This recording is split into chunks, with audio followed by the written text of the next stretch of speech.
Oke, assalamualaikum warahmatullahi wabarakatuh. Eh, Kuliah kali ini kita akan membahas tentang populasi, sampel, dan teknik pengambilan sampel. Pertanyaannya, kenapa kok kita harus membahas ini? Jadi setelah saya pikir-pikir, ternyata kita belajar statistika itu juga tidak akan bisa lepas dari populasi, sampel, dan teknik pengambilan sampel gitu ya. Oke, langsung saja. Apa tuh itu?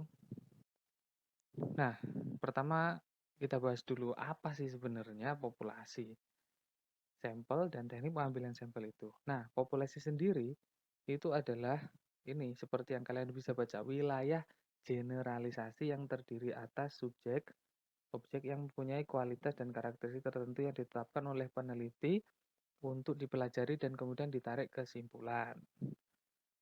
Populasi tidak terbatas pada kelompok orang, tapi apa saja yang menjadi perhatian peneliti. Misalnya begini loh, kalian pengen meneliti tentang remaja, maka populasinya ya remaja, gitu. Nah, tapi nanti kalian meneliti kan tidak semua remaja, karena remaja itu banyak sekali kan jumlahnya, dan tidak mungkin kalian bisa meneliti semua remaja yang ada. Makanya kalian pasti nanti akan mengambil sebagian saja sebagai sebagai partisipan dari penelitian kalian.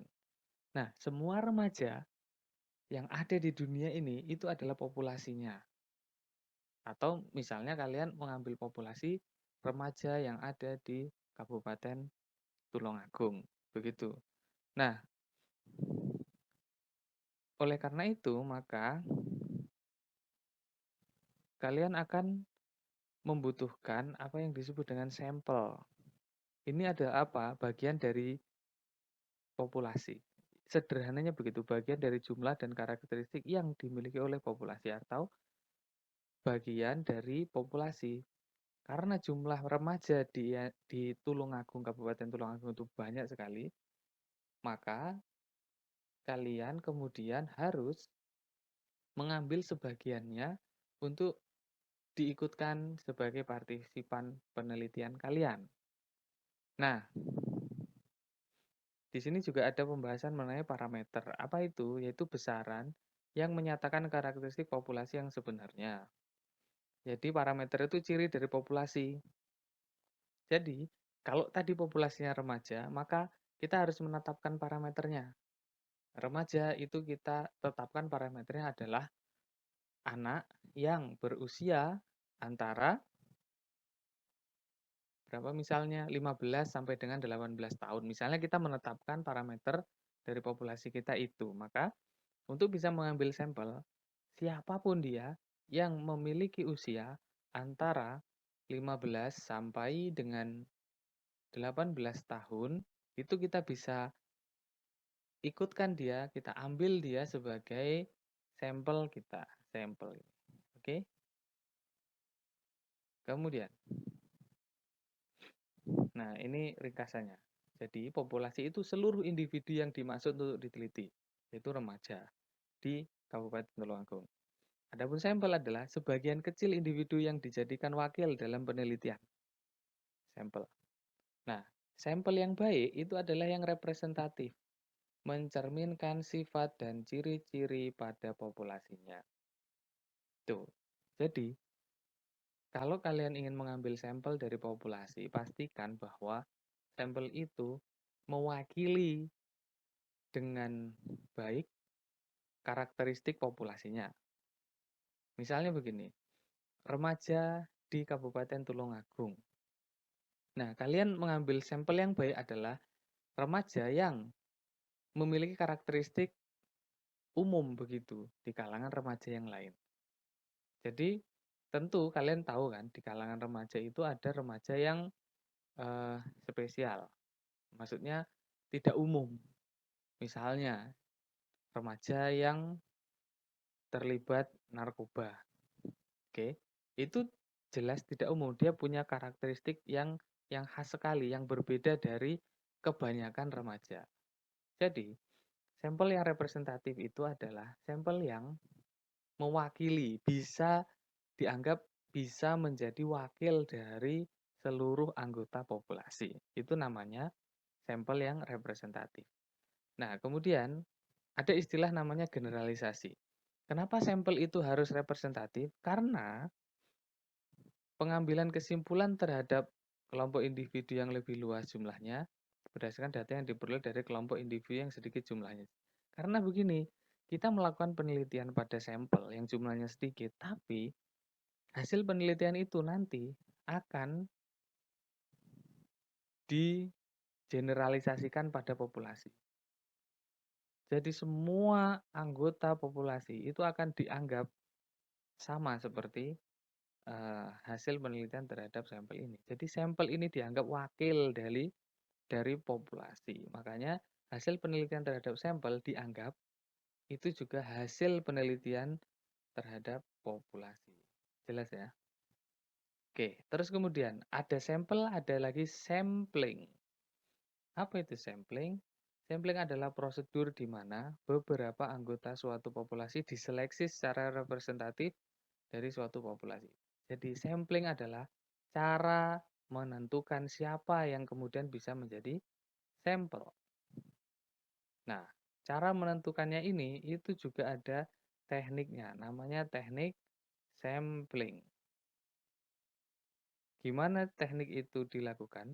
Supaya sampel yang terpilih itu dia representatif, cukup mewakili dari populasinya. Oke. Nah, ini teknik sampling adalah teknik pengambilan sampel dari populasi. Sampel merupakan bagian dari populasi tersebut, kemudian diteliti dan hasil penelitiannya dikenakan pada populasi atau digeneralisasikan pada populasi. Gitu loh. Wes. Nih, ini adalah visualisasi dari teori tadi. Jadi ini populasinya anggap saja yang warna coklat. Lalu kemudian dengan teknik sampling ditetapkan wilayah warna biru sebagai sampel. Jadilah dia sampel. Nah, sampel ini kemudian diteliti. Setelah diteliti, maka hasil penelitiannya dikenakan kepada populasi yang berwarna coklat. Semuanya, tidak hanya yang warna biru ini. Understand?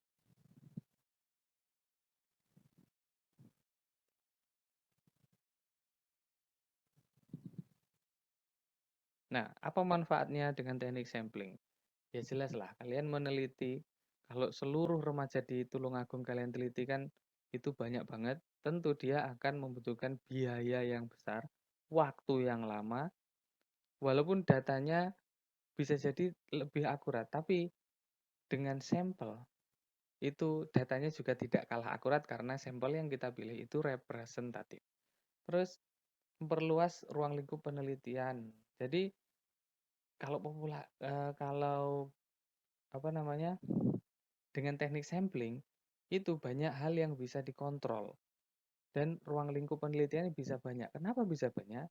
Karena kita bisa memperluas populasinya. Karena dengan sampling kita bisa menghemat waktu dan biaya, maka kita tentu saja bisa kemudian menggunakan waktu dan biaya yang terhemat itu, yang disimpan karena lebih hemat itu tadi, untuk memperluas lagi wilayah populasi kita. Oke, teknik sampling yang pertama adalah probability sampling. Ada simple random sampling, proportionate stratified random sampling, terus disproportionate stratified random sampling, ada cluster sampling atau sampling menurut daerah. Oke, kita bahas sedikit-sedikit ya. Simple random sampling. Jadi, random ini berarti kita milih secara acak. Simple random sampling maka artinya adalah kita milih acak aja. Bebas acak, dipilih saja jadikan sebagai sampel penelitian kita. Kemudian proportionate stratified random sampling. Jadi kita kan tahu tuh pernah belajar sosiologi bahwa di masyarakat itu ada stratifikasi. sosial, macam-macam. Berdasar pendidikan, dia ada stratanya, ada strata sekolah dasar, sekolah menengah atas, dan perguruan tinggi dan seterusnya. Nah, proporsional stratified random sampling ini mengambil wakil dari setiap strata itu dalam jumlah yang proporsinya itu sesuai dengan proporsi stratanya. Paham maksudnya? Jadi, misalnya kita mengambil populasi peserta didik di Kabupaten Tulungagung. Lalu kemudian jumlah peserta didik di SD itu kan lebih banyak, dia 10.000. Di sekolah menengah pertama itu 5.000 misalnya. Di sekolah menengah atas misalnya 3.000, lalu di perguruan tinggi itu 2.000. Maka total semua populasi berapa? SD 10.000 ditambah dengan SMP 5.000 ditambah dengan SMA 3.000 ditambah dengan perguruan tinggi 2.000. Total ada 20.000. Populasinya ada 20.000. Tapi dalam pengambilan sampling di masing-masing strata ini tadi itu tidak sama. Oke. Yang SD karena dia 10.000, 50% dari total populasi, maka kemudian yang diambil sampelnya adalah yang paling banyak. Di prosentase di setiap stratanya ini tadi. Oke, sesuai dengan persentase jumlah anggota stratanya. Oke, itu ya. Nah, terus disproportionate stratified random sampling. Di situ maknanya tidak, berarti tidak proporsional. Kalau tadi jumlahnya itu sesuai dengan proporsinya, kalau ini disproporsional berarti ya tetap dengan teknik stratified kita menentukan dulu strata-stratanya, lalu kemudian kita ambil sampel di setiap strata itu, tapi jumlah sampel yang diambil di setiap strata itu tidak dihitung berdasarkan dengan proporsi jumlah keanggotaan stratanya. Understand? Oke. Terus, cluster sampling.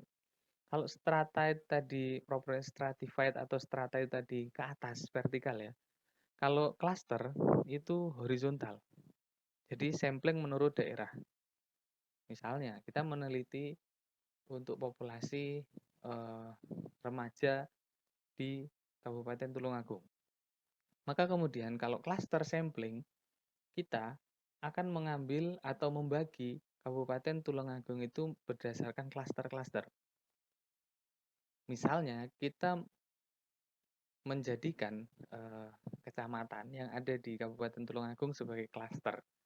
Maka kemudian di setiap kecamatan itu kemudian kita ambil wakil dari masing-masing kecamatannya itu untuk menjadi sampel penelitian kita.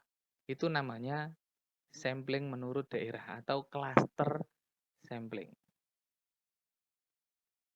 Oke. Oke. Nah, ini tadi kita sudah membahas tentang probability sampling.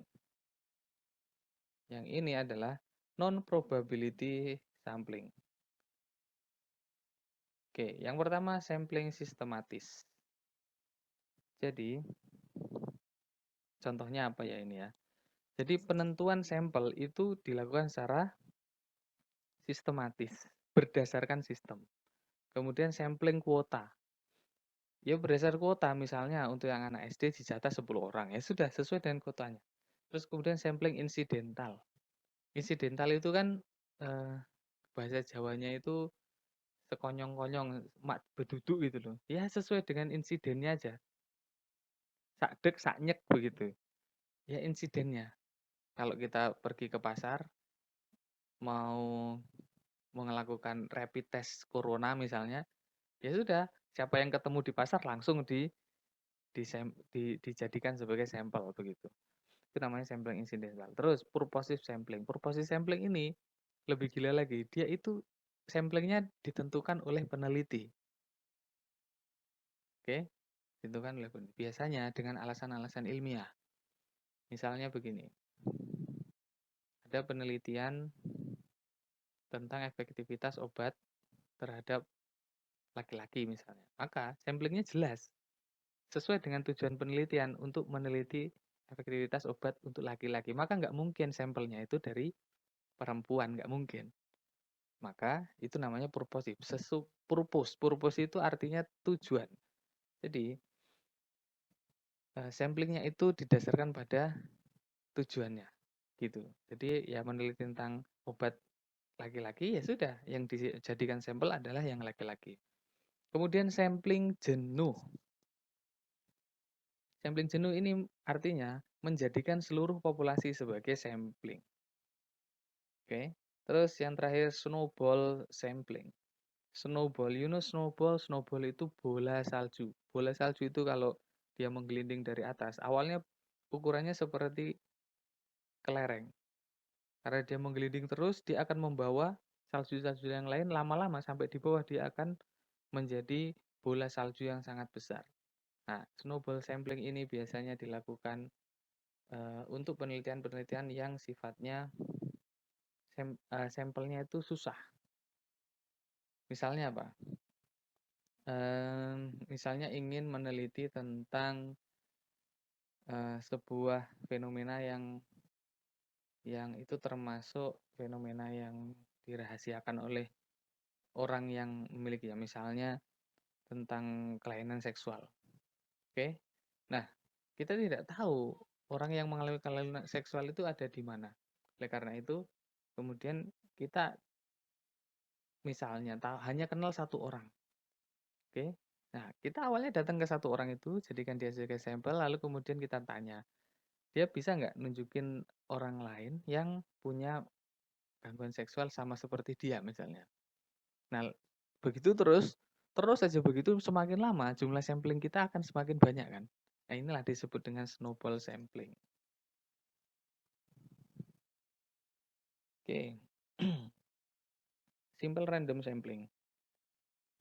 Nah, ini penjelasan yang tadi. Nah, ini misalnya, jadi sudah jelas ya. Tadi sudah saya jelaskan.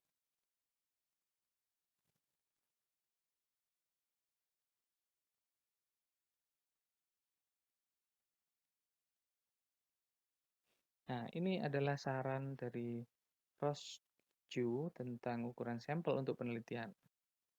Nah, ukuran sampel itu antara 30 sampai 500. Nah, misalnya dia dibagi dalam kategori pria wanita, PNS swasta, dan lain-lain, maka jumlah anggota sampel pada setiap kategori 30. Pria 30, wanita 30, PNS 30, swasta juga 30. Kalau penelitian menggunakan analisis multivariat, kita belum mempelajari ini. Saya dapat mata kuliah multivariat itu ketika S2. Untuk S1 saya kira masih belum lah. Oke, korelasi atau regresi berganda, maka jumlah anggota sampel minimal 10 kali dari jumlah variabel yang diteliti. Oke ya, gitu. Jadi multivariat itu variabelnya nggak cuma 2, tapi banyak. Kita kemarin kan membahas tentang variabel motivasi dan hasil belajar kan. Itu berarti motivasi itu variabel 1, hasil belajar variabel 2, 2 tok. Tapi kalau multivariat itu variabelnya multi. Banyak, dia bisa ada 5 dan seterusnya. Nah, untuk yang multivariat macam begini, jumlah anggota sampel minimal 10 kali dari jumlah variabelnya. Kalau variabel yang diteliti 5, maka jumlah sampelnya berapa? 50. Nah, untuk penelitian eksperimen sederhana yang menggunakan kelompok eksperimen dan kontrol, maka jumlah anggota sampel masing-masing kelompok antara 10 sampai 20. Beda ya, lebih sedikit kalau eksperimen. Nah, ini adalah cara mengambil anggota sampel. Nah, pengambilan secara acak. Setiap anggota populasi punya peluang sama untuk dipilih. Nah, apabila nomor 1 telah diambil, maka perlu dikembalikan lagi. Kalau tidak, nah dan seterusnya. Ini cara mengambil anggota sampel secara random ya. Seperti ini. Oke, thank you. Demikian saja. Semoga kalian jelas. Kalau kalian tidak jelas, maka kalian bisa mengulang lagi video ini sampai kalian benar-benar paham tentang materi ini. Terima kasih. Jangan lupa like, subscribe. Bagi yang belum, wassalamualaikum warahmatullahi wabarakatuh.